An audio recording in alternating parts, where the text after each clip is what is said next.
Lors de la précédente mandature, la région avait initié une politique forte, la mise en place de la rénovation énergétique, des logements, mais aussi du tertiaire, mais aussi de ses propres installations.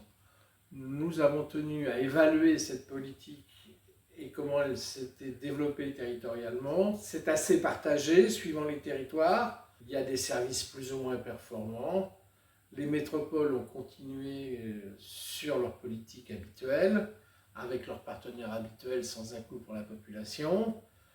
Des territoires plus ruraux et moins dotés en argent, donc en personnel et en compétences, n'ont pas pu appliquer cette politique de manière efficace. Le Césaire préconise de s'attacher à ce que l'ensemble de ce service soit réellement élargi à la région, et pour ce faire, peut-être inciter les collectivités à se regrouper pour avoir le niveau financier et technique pour assurer cette compétence. Pour que le dispositif soit compréhensible et appropriable par la population, il faut que le guichet soit clairement identifié et que les espaces France Rénov' soient identifiés comme la porte d'entrée unique. Il faut unifier, simplifier.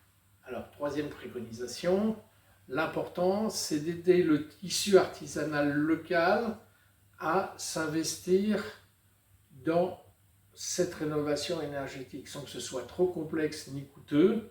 Exemple, il faudrait soutenir la labellisation RGE pour les plus petites entreprises, sachant qu'un employé formé emporte la classification RGE pour toute l'entreprise.